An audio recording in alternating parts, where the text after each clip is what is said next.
Muy buenas tardes tengan todos ustedes. Para toda la red de agroparques andina, para todos los países andinos y para todos los países del mundo, este es su programa Agricultura Andina. Agricultura andina que está relacionado a las nuevas tecnologías de la agricultura protegida, la agricultura en invernadero, pero que hoy día nos vamos a salir un poco del invernadero porque también es justo, ¿no?, ayudar a nuestros campesinos que están trabajando en campo abierto.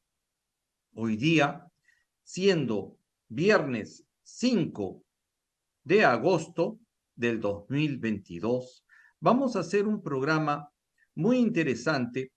Bueno, yo digo, espero sea interesante para ustedes, porque les va a ahorrar mucho dinero.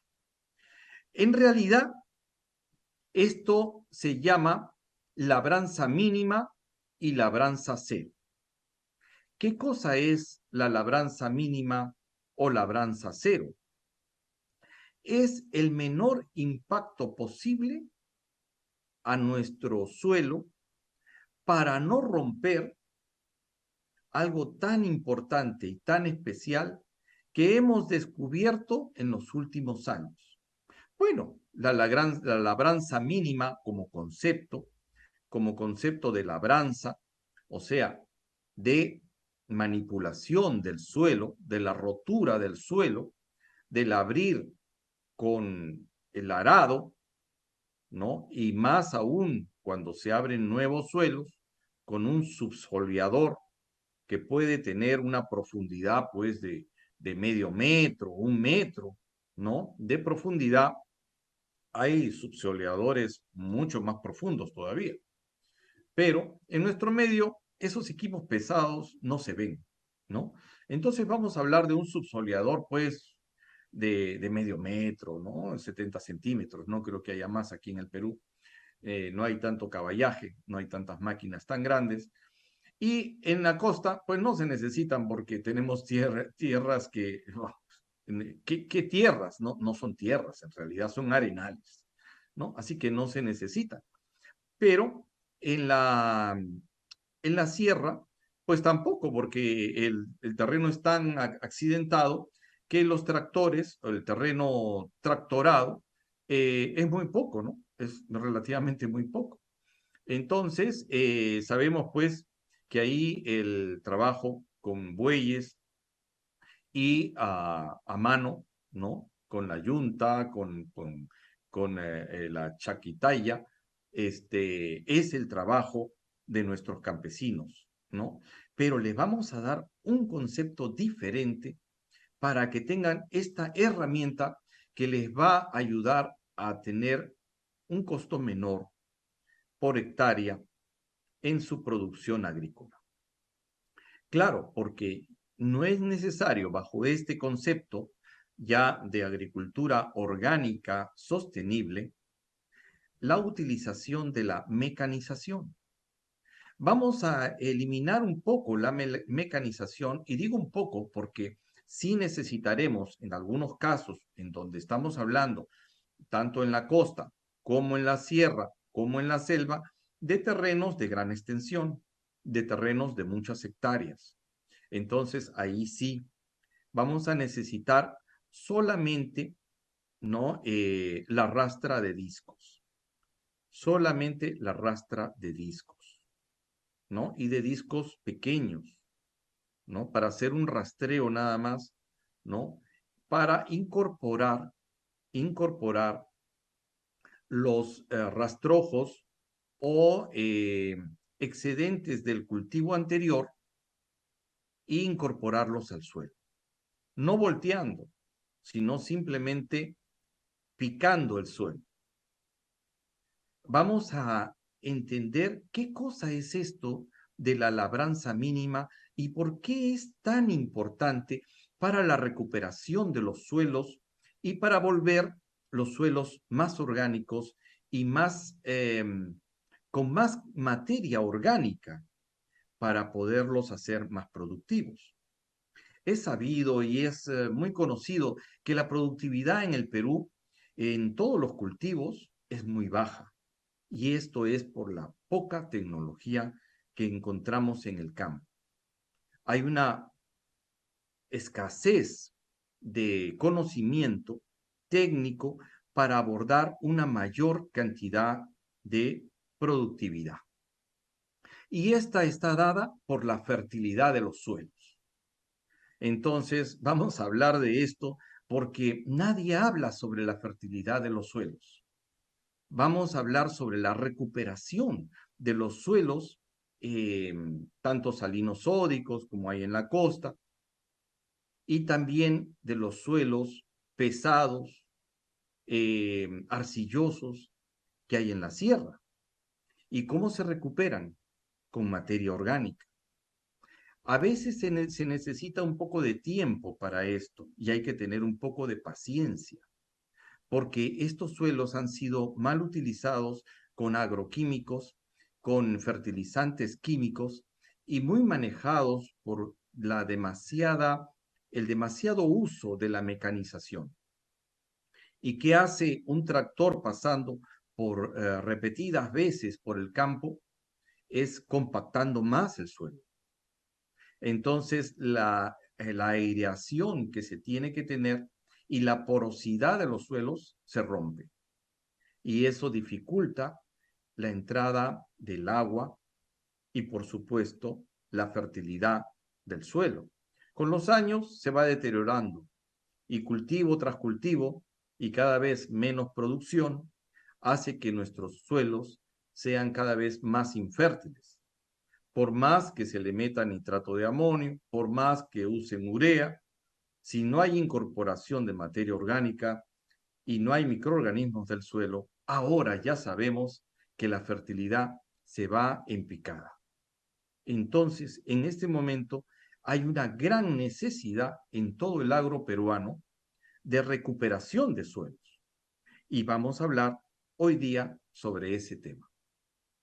Entonces, les vamos a pasar una serie de videos muy interesantes que hablan sobre este tema y les voy a ir explicando, porque aquí la idea no es copiar, la idea es aplicar esa tecnología a nuestra realidad. Y hay ejemplos muy bonitos, hay ejemplos muy bonitos porque esto no es una novedad. No les voy a hablar de algo que yo estoy inventando. Es algo que yo conozco desde el inicio de mi carrera. Y bueno, ya han pasado muchas primaveras. Así que, y aunque acabo de festejar mi cumpleaños, han pasado muchísimos cumpleaños desde aquel inicio de mi carrera donde conocí la labranza mínima. Entonces, con ustedes, el primer video.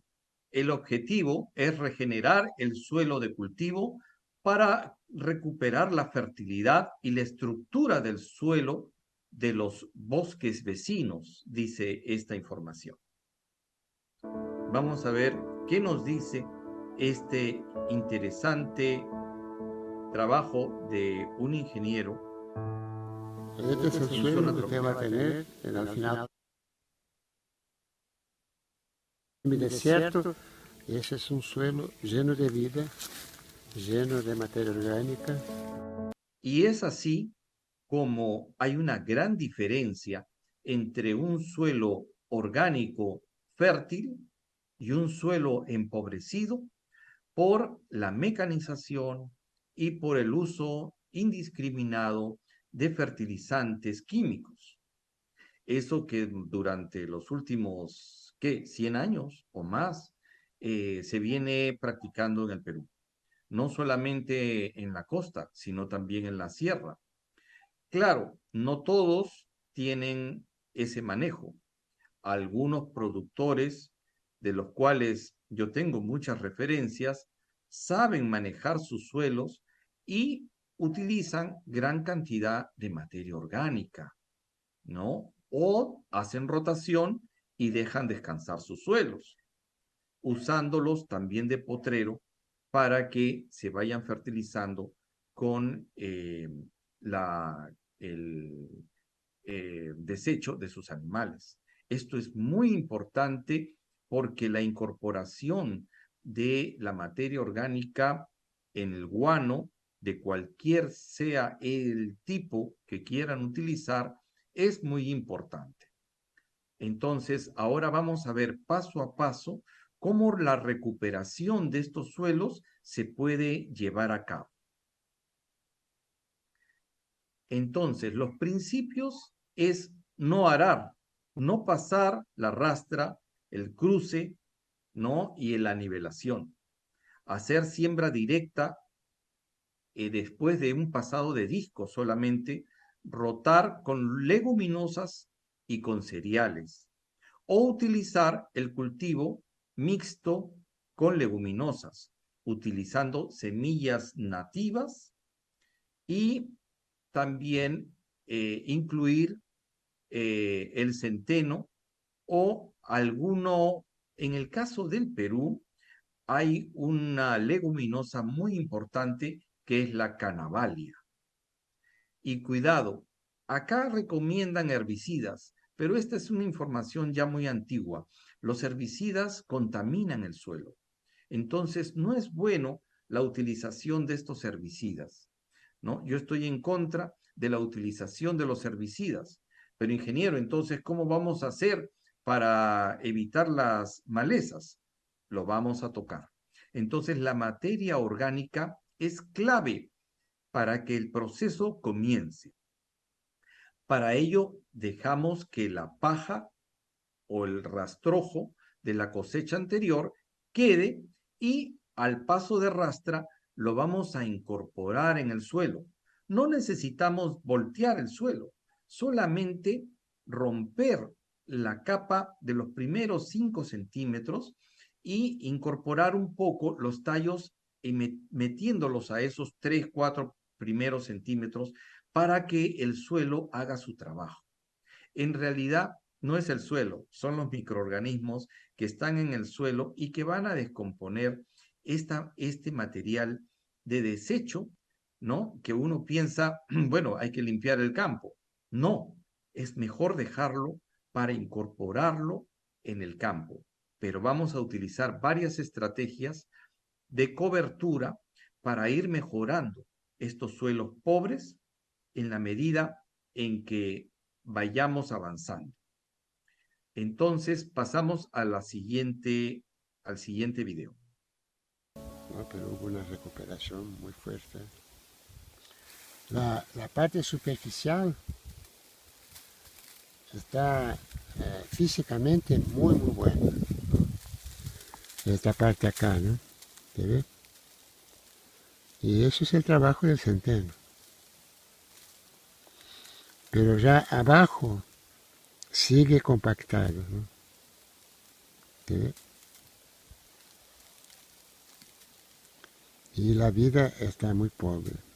Entonces, aquí hay una capa de paja a lo que solamente hay que pasarle la reja con una pequeña labor. ¿Para qué? Para ir incorporando un poco, ir moviendo la primera capa de los primeros 5 centímetros y quedan montones de paja y tierra y piedras, posiblemente, que después habrá que retirar.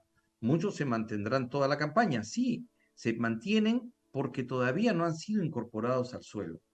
Hay que ir trabajando y esto, como les digo, en algunos suelos infértiles demora años, ¿no? Para que no se pase tanta la máquina y se compacte el suelo.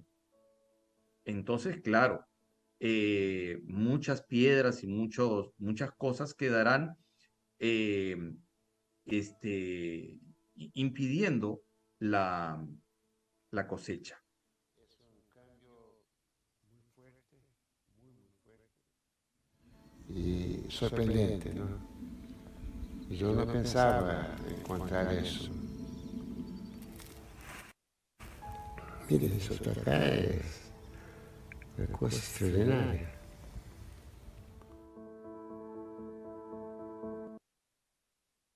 Y entonces el ingeniero comenzó a mostrar ahí con extrañeza, decía, y bueno, y este suelo que estaba compactado, que no tenía vida, ¿no? Y que estaba duro, comienza a mostrar este, raicillas y bueno, estructuras que nosotros decíamos que eran raíces.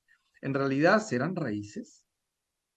El conocimiento actual dice que no, pertenecen al reino fungi, son micorrizas. Entonces, habría que pensar en replantear, ¿no?, el uso de estos agroquímicos que lo único que van a hacer es inhibir el crecimiento de estas micorrizas. Entonces, sabemos que las micorrizas son muy sensibles, no solamente a los fungicidas, sino también a los herbicidas.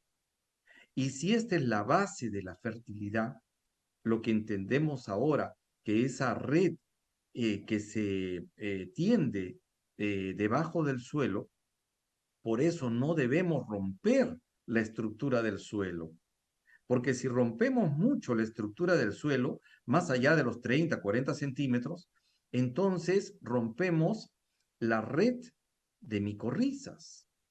Ahora lo podemos entender. Antes no lo entendíamos. Entonces, claro, se hacía mucha labor con el suelo, innecesario, utilizando demasiado dinero que infructuosamente nos iba a dar mejor resultado. Entonces, ahora vemos que es un proceso que demora algunos años, ¿no?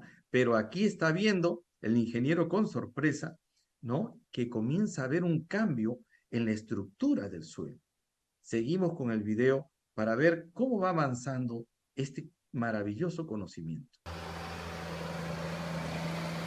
Y es así que la mecanización puede ser utilizada, pero en su mínima expresión, solamente con rejillas para ir incorporando los desechos del cultivo anterior. Claro, las piedras habrá que irlas retirando, pero esto es un proceso que a veces demora algunos años, dependiendo de la cantidad. Y claro, la utilización de avena, de trigo y de alguna otra leguminosa son importantísimas para ir recuperando el suelo. Ahora ya aparece una nacencia muy interesante y claro, hay que utilizar semillas de buena calidad y de mucho vigor para poder tener un crecimiento regular. Claro, aquí no tenemos los problemas de los jabalíes, ¿no? Esto es España y claro, ellos tienen problemas de jabalíes que nosotros no tenemos, ¿no? Así que no va a haber ningún problema. Entonces, este paso de rodillo, mire lo que va realizando. Va incorporando materia y ahora las siguientes campañas, ya en las leguminosas, comienza a fijarse el nitrógeno. Entonces, ¿es necesario, pues, comprar tanto nitrógeno? No es necesario. Hay que utilizar el nitrógeno del aire y ya comienzan a aparecer las primeras lombrices. Esto quiere decir que el suelo se está recuperando. Ya no es el suelo totalmente muerto que teníamos al inicio, sino que la incorporación de la materia orgánica solamente del desecho de los cultivos y la utilización de leguminosas va incorporando la nueva vida de la microbiología del suelo. Entonces se está reemplazando este suelo árido por un suelo que comienza en este momento a ser enriquecido. La violenta emergencia de indicadores que no pudieron ser controlados sin venenos químicos. El resultado fue una enorme frustración de la cosecha y de granos y obviamente una fuerte pérdida económica. Y eso fue la parte mala de todo este problema. Un trabajo tan lindo tiene un valor muy alto porque identificó el camino, cómo recuperar los suelos predesérticos de España. Eso es muy importante.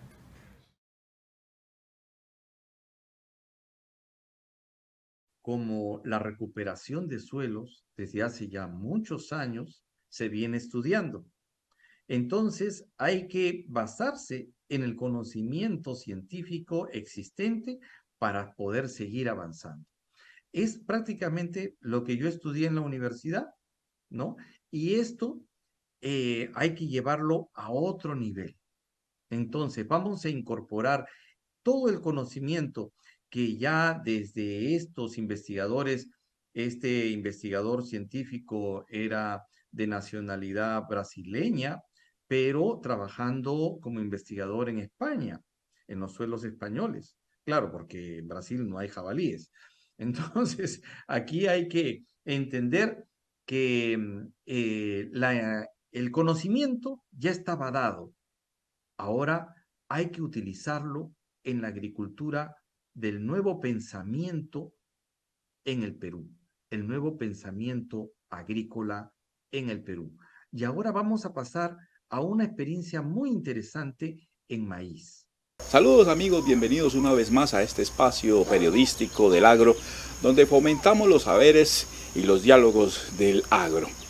Hoy vamos a hablar del cultivo del maíz, aquella gramínea que se cultivó por primera vez hace 10.000 años en Tehuacán, México. Los mayas también la llegaron a utilizar, pero hace 2.500 años se diseminó por todo el continente, convirtiéndose en el sustento de alimentación de todos los pueblos prehispánicos. Hoy por hoy hace parte de la dieta alrededor del mundo y es materia prima básica para la elaboración y fabricación de concentrados para animales. Y para hablar del cultivo del maíz con propiedad, hemos invitado a un agricultor que lleva algo más de 50 años cultivando maíz, 28 años cultivando maíz bajo el sistema de agricultura de conservación o labranza cero, un modelo de agricultura que propende por la conservación y el mejoramiento de los suelos para la agricultura. Pero vamos a dejar que sea el mismo agricultor quien nos cuente todas sus experiencias alrededor del manejo agronómico del cultivo del maíz. Y es así como se inicia ya la utilización de los conceptos de labranza mínima o labranza cero para el cultivo del maíz, utilizando ya algunos elementos más modernos, como semillas mejoradas, híbridos de una germinación violenta, porque se necesita ya ¿no? Incorporar en el suelo gran cantidad de material y una densidad de siembra muy alta. Y esta densidad de siembra que nosotros estamos acostumbrados a utilizar también para maíz de chala o de forraje, ¿no es cierto? Este material es el indicado justamente para después ser incorporado en el suelo. Y vamos a ver cómo se va desarrollando este proceso en el enriquecimiento de los suelos agrícolas. Con Guillermo Reina, agricultor de los Llanos Orientales de Colombia. Y llevo 57 años sembrando maíz y siempre me ha parecido el mejor cultivo porque desde nuestros ancestros, los indígenas, ha sido la base de la alimentación humana y también más tarde para los animales. Yo siembro maíz porque desde pequeño la planta me pareció algo exuberante, como maravilloso, además que le daban a uno la sopa, las arepas, alimentar a las gallinas, a mí me pareció eso ideal. El modelo de agricultura que utilizo hace 28 años, hace 57 estoy sembrando maíz, pero hace 27 años estoy haciendo una agricultura de conservación. En algunos países lo llaman cero labranza, siembra directa, planteo directo en Brasil, pero es una agricultura que deja todos los residuos de la anterior cosecha para alimentación del suelo. O sea, que cada vez que hacemos una cosecha vamos mejorando el suelo, al contrario cuando se pasan rastras, rastrillos y arados, que cada vez que pasamos eso vamos destruyendo el suelo. Esta lo vamos mejorando. El manejo que se le da a un cultivo de maíz es primero que germinen las plantas, que uno siembre semillas con buen vigor híbrido lo llamamos. Y es así como ya la explicación está dada, ahora nos pasamos, ¿no? a países latinoamericanos con una preciosa experiencia. Aquí en Colombia, este ingeniero con tantos años comenzó a hacer la recuperación de suelos. Entonces, aquí necesitamos avanzar rápidamente para recuperar los suelos francoarenosos que tenemos en la costa del Perú y también los francoarcillosos que tenemos en la sierra del Perú. Y bueno, hay que trabajar de esta manera. Por supuesto que no va a ser tan fácil en algunos terrenos de la sierra en donde no hay posibilidad de la mecanización. Pero si vamos a utilizar, en el caso, yo diría, de el arado con bueyes, ¿no? Podríamos incorporar, en vez de un roturador en la parte trasera, podríamos ponerle algunas rejillas para que los animales la jalen. No van a tener tanta resistencia, no van a tener tanto problema, los animales van a ir tranquilos, jalando y roturando muy poco el suelo, pero incorporando muy eficientemente los rastrojos y todo lo excedente que queda del cultivo anterior. Esa es la idea. Ahí les dejo este conocimiento para que vayan incorporando en sus trabajos y cambien los hábitos de manejo de sus suelos. Y pasamos a las siguientes imágenes. Insectos.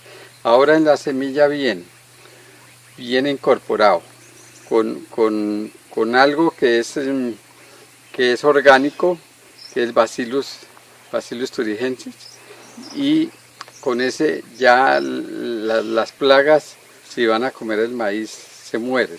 Entonces no necesita aplicar uno de esos organofosforados que aplicaba antes. Los intelectuales del país que no conocen la agricultura, sino la han visto en libros y eso, están en contra de la transgenia, pero porque es que no conocen todas las características que buenas que tiene. Y eso que estamos hasta ahora empezando, porque después le pondrán vitaminas y algunas cosas más importantes para calmar el hambre que muchos millones de personas sufren en el mundo. Don Guillermo, el maíz se poliniza, hay mucha gente que no lo sabe. ¿Cómo se reproduce el maíz o cómo fecunda las mazorcas, digamos? Mira, tú ves arriba, esa es la floración masculina. Y cuando empieza a salir el cabello es la floración femenina. Entonces lo masculino rega las estimas para fecundar el cabello. Cada cabello de esta mazorca de maíz es un grano, ¿sí? Entre más cabellos tenga, más granos hay. Exactamente usted puede contar los cabellos y esos son los granos que va a dar la mazorca. Don Guillermo, por ahí vimos uno que otro gusanito. ¿Usted cómo hace para el tratamiento de eso? ¿Cómo hace para controlar eso? Los gusanos yo los controlo con elementos biológicos, con insecticidas, llamados insecticidas biológicos, que no dañan a los otros insectos, sino únicamente al que ya está diseñado para eso. Y así estamos defendiendo la naturaleza. Ya que hacemos una agricultura de conservación, tenemos que hacer los biológicos para seguir conservando y no aplicar tantos insecticidas organofosforados y otros que le hacen mucho mal a la naturaleza. Pero usted aplica cuando es estrictamente, digamos, cuando ya se vuelve plaga o cuando están, digamos, muy reducida la población de estos gusanos, usted no aplica y permite pues que ellos se coman una que otra hoja.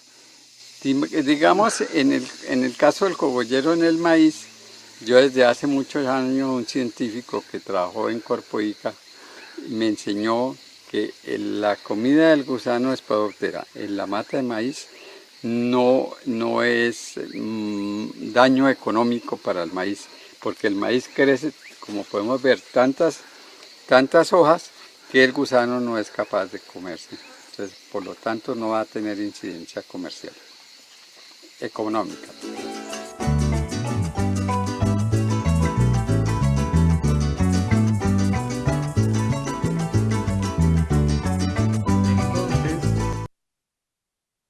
Entonces, ahora vemos algunas cosas muy importantes, ¿no? La aplicación de los insecticidas biológicos, ¿no? De estos microorganismos como el Bacillus thuringiensis, entre otros, porque también hay algunos hongos que trabajan con diferentes tipos de plagas que atacan al maíz, pero en especial este gusano cogollero, por la experiencia de los ingenieros que durante los últimos 100 años, 150 años han trabajado con todos estos productos organofosforados, se han dado cuenta que no era necesario, porque el ataque del gusano cogollero no tiene una implicancia económica. Entonces, claro, es muy importante la utilización de ahora estos productos orgánicos porque la polinización del maíz tiene una gran cantidad de polen. El polen atrae a una gran cantidad de abejas y si estuviera fumigado, pues la población de abejas va a bajar y puede incluso llegar a la extinción, como está sucediendo en muchos cultivos de exportación aquí en el Perú, que están acabando con la población de abejas. Pero hay una sensibilidad también muy importante porque se han dado cuenta los productores de la costa que necesitan los polinizadores, sobre todo en cítricos, en la palta, entre otros productos de exportación, el mango. Entonces ahora se cuidan mucho de atacar a las abejas con productos que les puedan dañar porque ellos mismos necesitan comprar paquetes o rentar cajones de abejas de los apicultores que ahora sí han visto una posibilidad de negocio muy importante, la utilización de cajones polinizadores en los cultivos de exportación.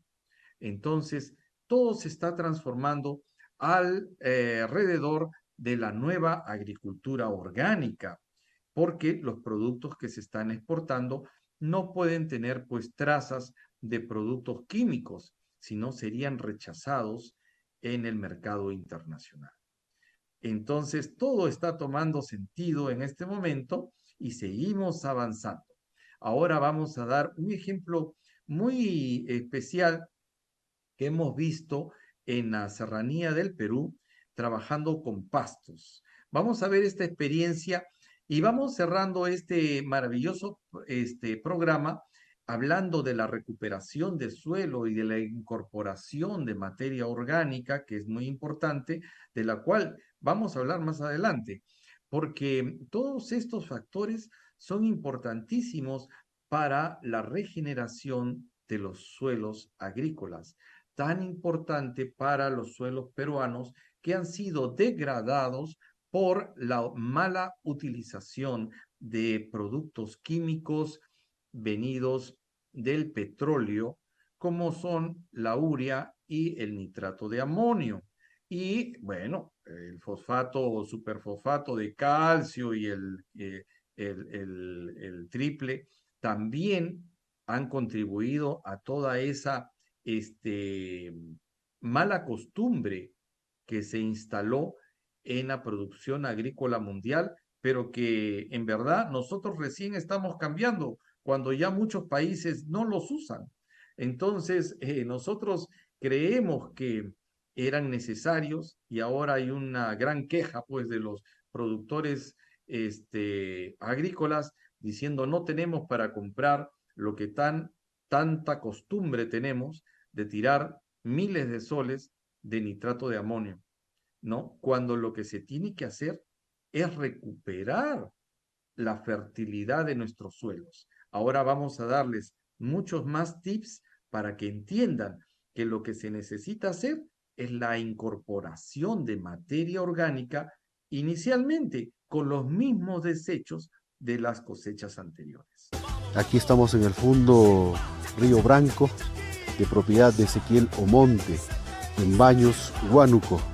Y bueno, estamos apreciando un poco la experiencia que él ha heredado pues desde su padre. Él recientemente ha replicado esta labranza mínima que él ha hecho aquí dentro de un corral, que obviamente estaba con un poco de presencia pues de estiércol, de animales, y vemos que los regrases con labranza mínima también se comportan bien. Y por supuesto, esta es una zona donde no es tractorable. Ustedes están viendo que no hay forma como meter un tractor acá. Y bueno, necesitamos alimento para las vacas. Lo que él ha hecho es justamente hacer una labranza mínima. Con un pico, él ha escarbado aquí, ha hecho un hoyo, un pequeño hoyo aquí, y ha dejado un poco de semilla. Y así ha replicado en todo el corral. y ustedes ven los resultados, que si bien es cierto ahorra mucho dinero, solamente aquí es de repente un peón que hace los huequitos y el otro que derrama la semilla y ya está. Esto debió ser un poquito más cercano uno con otro, ¿no? En este caso aquí tiene para inclusive 2 hileras más, 2 filas más de siembra, de labranza mínima.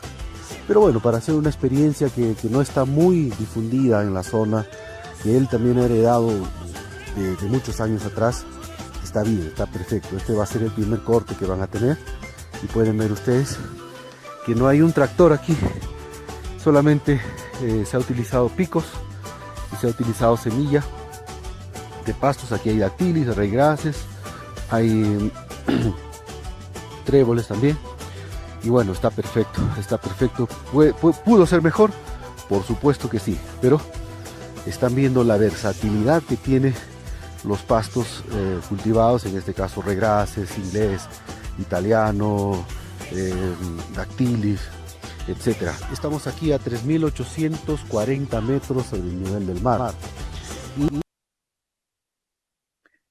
Esto es muy importante. Ya se está utilizando entonces en la Sierra del Perú la labranza mínima. En el caso de potreros, de pastizales, porque es importante también la utilización para obtener el alimento de animales. Ahora, hemos visto que esta práctica no estaba del todo comprendida. La separación entre plantas es demasiada. Hay que tener mayor cantidad de densidad de plantas y eso es simplemente hacer un poco más de huecos. Se hace un poco más de huecos y se deposita la semilla. Pero en el caso de la recuperación de suelo, si este potrero en el futuro se quiera volver un área de producción de hortalizas, por ejemplo, de leguminosas, como se utiliza en la sierra, de haba, de papa misma, ¿no? Y mejorar la fertilidad de este suelo, entonces habría que pasar una rastra. Posiblemente se pueda utilizar pequeños tractores. Habría que sugerir eso de dar en el perímetro que está con piedra, ¿no? Abrir una pequeña puerta para que pase un pequeño tractor y pueda pasar una rastra que solamente va a pasar unos centímetros del suelo con una rastra suave para que incorpore la materia orgánica dentro del suelo, ¿no? O sea, no solamente la materia orgánica, sino del material verde que está quedando después de la cosecha, pero en este caso seguramente ese pasto o va a ser de corte o va a ser un potrero. Si es potrero sería mejor porque ahí va a haber incorporación de materia orgánica. Entonces, bueno, aquí ya depende de la estrategia que nuestros agricultores quieran optar. Pero claro, la cantidad de terreno es poca en los Andes del Perú y hay que hacer una optimización de estos terrenos. Y estoy seguro que la rotación de cultivos sería muy prudente para poder incorporar nitrógeno al suelo. Yo sería de la idea de que se utilizaran tréboles o alguna leguminosa para fijar ese nitrógeno del aire al suelo. Entonces, aquí tienen esta otra maravillosa experiencia que va incorporando todo un conocimiento y ahora nos vamos a España nuevamente a este maravilloso conocimiento que nos está dando la doctora María del Carmen Sáenz desde su centro de investigación, en donde ella ya en la actualidad sugiere lo mismo, ¿no? Lo que los viejos sabían hacer, decía, ¿no? Lo que los viejos sabían hacer. Y entonces por ahí alguien le refuta, pero no, doctora, nosotros solamente sembramos maíz. Y ella dice, eso hacen los que no saben. Vamos a ver ese video. ¿Qué es lo que hace las micorrizas a diferencia de las raíces? Pues las micorrizas aprovechan mucho mejor que las raíces el fósforo, el nitrógeno, el potasio, el magnesio. La micorriza aprovecha realmente el agua. Allí donde la raíz no puede tomar más agua, la micorriza puede tomar el agua. Es decir, que en una zona de sequía es imprescindible que las plantas tengan micorriza. Y lo digo de otra manera, las plantas que sobreviven en zonas de sequía es porque tienen micorriza. Además, cuando una planta tiene, en vez de tener una raíz, tiene una micorriza, la relación entre la parte aérea y la parte radical cambia. De tal modo que suelen tener 2 veces más biomasa aérea que biomasa radical. Cuando una planta tiene una raíz, ¿qué plantas tienen raíces? Las plantas que se producen en sistemas convencionales, en sistemas intensivos, suelen tener raíces. Entonces, la relación entre la parte aérea y la parte radical suele estar muy cercana a 1. En cambio, las plantas que están micorrizadas suelen tener una relación raíz-parte aérea muy cercana a 0,5. ¿Por qué? Pues porque la parte subterránea, lo que es la micorriza, es mucho más eficiente en la captura de nutrientes y de agua y se lo pasa a la parte aérea. Y esa parte aérea se ve beneficiada de ese servicio que le está dando ese microorganismo que está trabajando para la planta. ¿Por qué el hongo de la micorriza trabaja para la planta? Pues fácil, porque la planta trabaja para él. Y porque no puede completar su ciclo de vida si no está dentro de la planta. Y la planta tampoco puede vivir en ecosistemas naturales si no tiene la micorriza. Entonces, es sencillo. Se han agrupado 2 organismos para poder sobrevivir. ¿Qué hace la micorriza en sistemas agrícolas? Pues ayuda cuando hay estrés hídrico, cuando hay estrés salino, cuando hay metales pesados, y también ayuda cuando hay enfermedad. Es decir, cuando hay nemátodos, cuando hay rhizoctonias, cuando hay armillarias, cuando hay rosellinias, cuando hay fusarium. Bien. Entonces ahora podemos entender, debido a este nuevo conocimiento, que los fertilizantes, el nitrógeno, el fósforo, el potasio y los microelementos no son absorbidos por la planta per se, sino que esa misión está dada por las micorrizas y el reino fungi que está alrededor de la planta. Ese es el motivo por el que nosotros no debemos de romper el suelo, porque si rompemos la estructura del suelo, rompemos la red de hongos maravillosa que está abajo. Lo que tenemos que hacer para recuperar el suelo entonces es incorporar esos desechos de los cultivos en los primeros centímetros para que los microorganismos, o sea, los hongos, degraden esa celulosa y vuelvan a completar su red, ¿no? En base a esa celulosa y vuelvan a hacer su trabajo maravilloso, que es proporcionar a la planta los nutrientes necesarios para su desarrollo.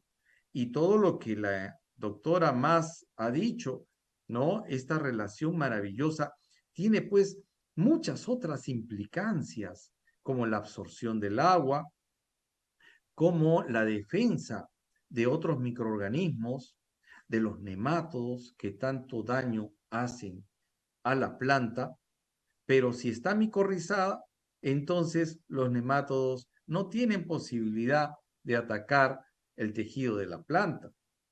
Entonces, aquí tenemos todo un conocimiento. Entonces hay que dejar de tirar fungicidas al suelo. No hay peor error en la economía de la nueva agricultura en el Perú que utilizar fungicidas. Desechen esa posibilidad, por favor, porque la única manera lógica de poder contrarrestar las enfermedades del suelo, Rhizoctonia, Fusarium, sobre todo en papa, es micorrizando la papa.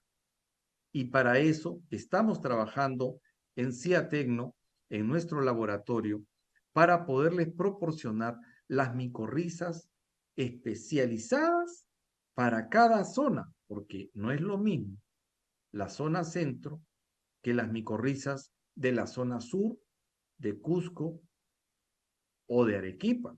Son diferentes, señores. No es que le vengan a vender una micorriza que viene del Asia y que ustedes se la van a comprar como la última maravilla. No es cierto, señores, porque la doctora justamente dice eso. Las micorrizas tienen una especificidad funcional. O sea, tiene que ser la micorriza que evolucionó por millones de años con esa especie en particular. Y no son las mismas especies las que se cultivan en la papa del centro, en las alturas, a 3.000, 4.000 metros de altura, que las que se utilizan en las alturas del Cusco, ni las que se utilizan en Arequipa. Ya no hablemos de los otros lugares de producción de papa y de tubérculos. Las micorrizas son específicas. Entonces, seguimos con la doctora para seguir captando estos conocimientos. Por razones de tiempo, yo les voy a pasar un resumen muy rápido de cómo hemos utilizado la micorriza como biofertilizante en algunos cultivos locales, pero sobre todo vamos a hacer énfasis en vid. En tomate es fundamental. Nosotros tenemos un problema con los suelos de tomate y para los tomates locales, los que estamos trabajando ahora para el mercado interior, es imprescindible. Los tomates locales no funcionan si no tienen las micorrizas locales. Plátano, fundamental también. El plátano micropropagado se micorriza a la salida de la fase in vitro y a partir de ahí todos son ventajas para la planta, que al fin y al cabo es una herbácea. La papaya es una de las plantas más dependientes de la micorriza que yo conozco. Podemos llegar hasta un 85% de dependencia, más dependiente, pues casi tan dependiente como los cítricos. Es imprescindible las variedades locales y muchas de las variedades que están viniendo ahora mexicanas y hawaianas, importante micorrizarlas. El aguacate, estamos ahora trabajando mucho en aguacate, que es un cultivo que está en expansión también aquí en la península. Nosotros llevamos por las 1.100 hectáreas y funciona también en las primeras fases aplicar hongos micorrízicos en la fase de vivero del aguacate. Forrajera, estamos trabajando pues con tederas, con moringas y con tagasaste. Quizás estos nombres a ustedes no les digan nada, pero son plantas con unos contenidos proteínicos altos, interesantes para las calidades de la leche. Nosotros sabemos que tenemos una cabaña de caprina importante y son especies que estamos trabajando para resolver el problema que tenemos de dependencia externa de los henos y de las pajas y de las comidas de los ganados. Cítricos, ya dije que era uno de los cultivos más interesantes y más importantes de micorrizar. Estamos haciendo ahora trabajo en la zona de Castellón. Y vid, llegamos a la vid. Y entonces es así que ahora podemos entender mucho mejor cómo es el funcionamiento de la producción orgánica y de este nuevo reto que tenemos en la agricultura andina. Ahora vamos a pasar un breve repaso desde los inicios en donde la doctora María del Carmen Sáinez nos explica los rudimentos de la nueva agricultura orgánica. Pero podemos organizar la vida del suelo en diferentes niveles tróficos y en uno de estos niveles tróficos, aquí, en esta zona, es donde están estos microorganismos de suelo, estos microorganismos simbiontes a los que nosotros esta tarde nos vamos a referir. Esos microorganismos benéficos del suelo, esos simbiontes del suelo, están de moda. Están de moda porque cuando yo empecé en el año 80, esto ni se nombraba, ni sabía cómo se existía, ni se sabía decir. Yo incluso para hacer la tesis tuve muchas dificultades porque no había en ese momento gente que pudiera dirigir el trabajo que yo quería desarrollar. Y de hecho pues escapé como pude, ¿no? Porque los sistemas de estudio eran otros, ¿no? Hoy está claro, hoy cada día se busca en cualquier libro que ustedes lean actual, entienden que los microorganismos benéficos del suelo son imprescindibles para el ciclado de nutrientes y para el control de las enfermedades, como bien estaba diciendo antes José Luis. esa microbiota del suelo, a la que nos vamos a referir, también es fundamental para la calidad del suelo. ¿Qué es la calidad del suelo? Pues la calidad del suelo es una cualidad del suelo que garantiza la fertilidad. Y la fertilidad garantiza la productividad, que es, al fin y al cabo, lo que todos estamos buscando. Es decir, que ese suelo nos devuelva, nos dé lo que nosotros pretendemos, en el tiempo que pretendemos y en las cantidades y en las calidades que nosotros pretendemos. Los hongos de las micorrizas y las bacterias fijadoras son, de todos esos microorganismos, los dos que ocupan, digamos, la categoría de simbiontes. ¿Qué es un simbionte? ¿Qué es una relación simbionte? Una relación simbionte es una relación entre dos organismos, macroscópicos o microscópicos, donde ambos se benefician de la vida del otro. En este caso, si estamos hablando de los hongos micorrízicos, la planta se beneficia del hongo, porque el hongo le da nutrientes, y el hongo se beneficia de la planta porque la planta le da un nicho ecológico, la raíz, donde el hongo pueda refugiarse. Y también le da productos, esqueletos carbonados de la fotosíntesis para que el hongo se desarrolle. Si estamos hablando de las bacterias fijadoras de nitrógeno, pues es una cosa muy parecida. La bacteria también se refugia de otra manera en las raíces de las plantas. Para que haya esta microbiota, para que esto exista, para que estos microorganismos que todos deseamos que estén en nuestro suelo existan, ¿qué hay que hacer? Básicamente, aportar materia orgánica, eso lo sabemos todos, eso forma parte de las 4 ideas de la agricultura ecológica y, por supuesto, de la agroecología. Hay que hacer rotaciones, está claro. Hay que racionalizar la fertilización. Hay que tener abonos de cobertera, si puede ser basados en leguminosas, basados en aromáticas.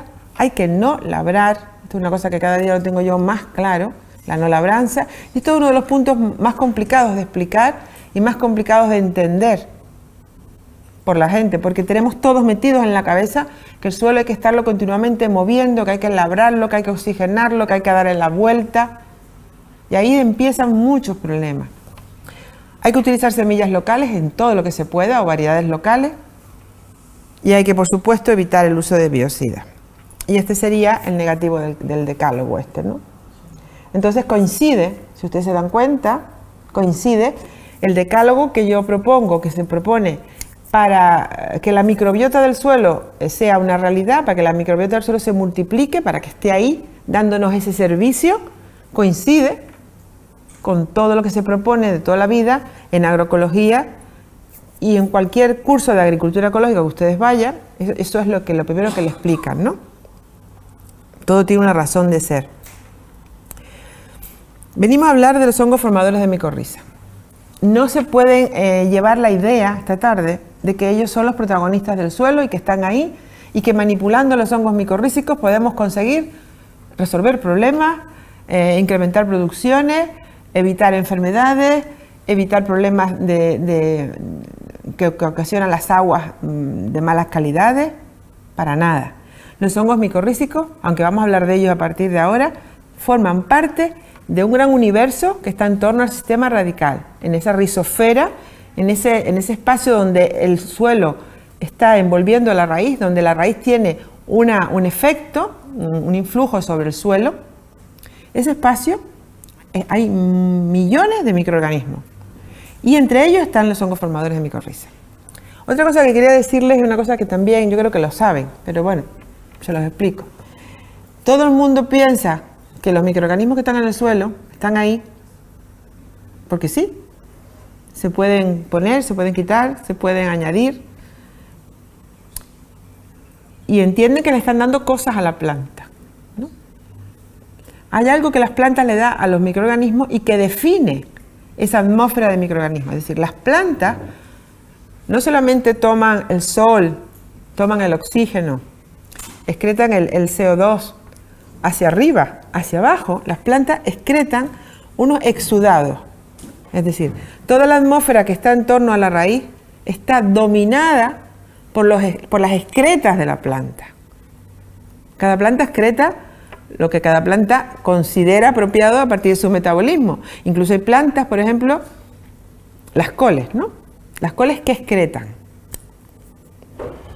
Saben que un componente de la excreta de las coles es el ácido mostásico, por ejemplo, ¿no? Por eso las coles son desinfectantes, ¿no? Las coles ustedes no las ponen para hacer fumigaciones, no limpian el suelo las coles. ¿No lo sabían? A ver, toda la familia de las crucíferas, en el metabolismo este hacia abajo, que es el que yo quiero hablarle, no el de hacia arriba, hay una cantidad de energía, una cantidad de sustrato, una cantidad de sustancias que excretan al suelo. Y esas sustancias que excretan son las que definen quiénes son los comensales que están reunidos ahí dentro, ¿no? Es decir, la planta es la que manda. La planta define quién está asociado a su sistema radical. La planta no es idiota. Y los microorganismos tampoco. Es decir, hay una cantidad de inteligencia y una cantidad de sensibilidad y una cantidad de razones que también invito a que las entiendan para después entender todos los procesos. Entonces, pongo el ejemplo de las coles porque quizás es un ejemplo bastante fácil de entender, ¿no? Toda la familia de las crucíferas tienen ácido mostásico en su metabolismo, entonces ese ácido mostásico lo excretan al suelo. Por ejemplo, ustedes sí lo saben, ¿no? Que ¿no dicen aquí que a la sombra de los eucaliptus no crece nada? Bueno, pues los eucaliptus también. En mi tierra los eucaliptus se plantan y donde plantan eucaliptus ya no crece nada. Pues también es debido a lo mismo. Es decir, los eucaliptus tienen una excreta hacia el suelo que inhibe la vida. Es decir, ni todas las plantas producen cosas benéficas. Por eso en ese decálogo que pusimos hablamos de rotaciones. ¿Por qué hablamos de rotaciones? Porque si ustedes cultivan coles sobre coles sobre coles o millo es maíz sobre maíz sobre maíz, el suelo se estropea. Entonces, ¿por qué es el sentido de las rotaciones? Para que el suelo tenga un equilibrio, ¿no? Las plantas entonces, ese equilibrio redunda sobre la microbiota del suelo.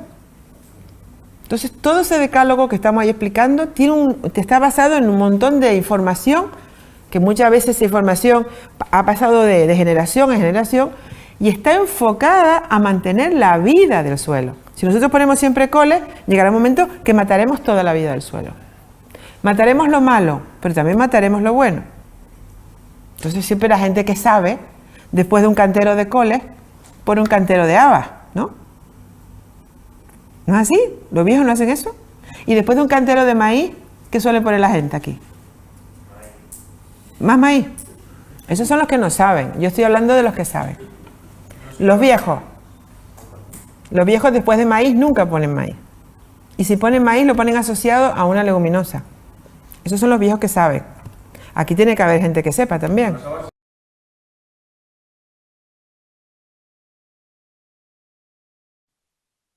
Estamos hablando de enfrentarnos en forma muy diferente con una labranza cero para no romper la estructura del suelo, que como dice la doctora, nos va a traer muchos problemas. Y esos son los problemas que tiene la agricultura en este momento. Y entonces se van a SENASA, ¿no? A preguntar qué está pasando con mi cultivo, por qué las enfermedades de la raíz, por qué los ataques tan agresivos de los nemátodos, tanto en los cultivos de exportación, por qué los problemas con los hongos en la floración de los arándanos, por ejemplo, que no siendo un producto nativo, ha sido introducido. Pero entonces, señores, tampoco han pensado en traer la micorriza específica de los arándanos. No la tenemos. Ahí está el problema que tienen todos ustedes. Se los paso gratuitamente. Si es que me escuchan, por supuesto, porque si no me escuchan, nunca van a entender y seguirán con el mismo problema, buscando fondos del CONCITEC para solucionar algo que no va por ese lado. No es con fungicidas como van a atacar ese problema.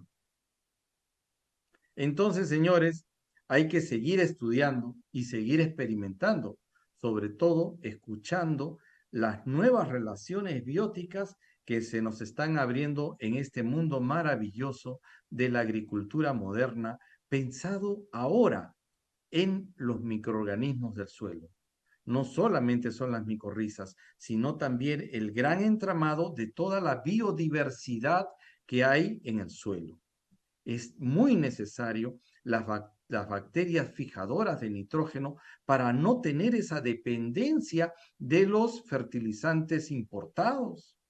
¿Para qué necesitamos comprar fertilizantes importados? Lo que necesitamos es utilizar nuestra inteligencia para devolver a los suelos el nitrógeno desde el aire. Señores, en sus manos está el conocimiento para poder ser aplicado. Y como decía muy bien la doctora, los viejos ya sabían, y esas rotaciones inteligentes que todavía algunos productores en la cordillera, en los Andes peruanos, utilizan, mezclando después del maíz una leguminosa.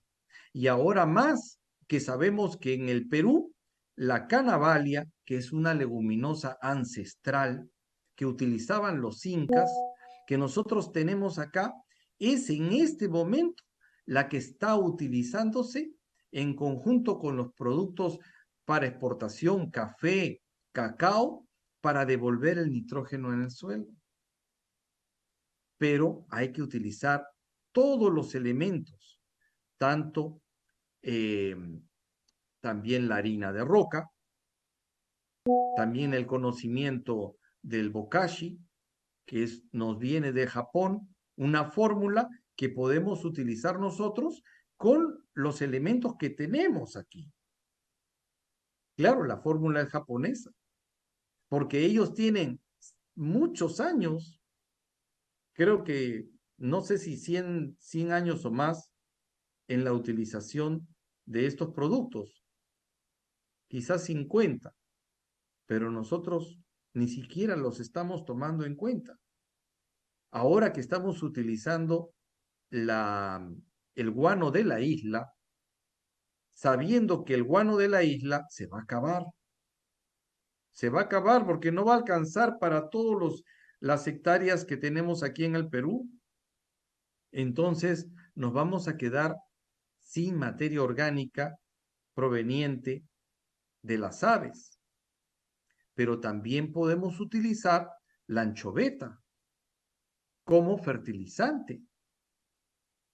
Entonces, aquí hay muchos trabajos de investigación que estamos muy comprometidos en el Centro de Investigación Agrícola y Tecnológica CIATECNO. Los dejo con estas reflexiones para que en los siguientes programas podamos seguir desarrollando estas nuevas tecnologías que van a cambiar totalmente la forma de pensar de los agricultores en el Perú. Espero me escuchen y tengan todos una muy buena noche, a todos los países andinos, a todos nuestros productores y agricultores andinos. Muy buenas noches.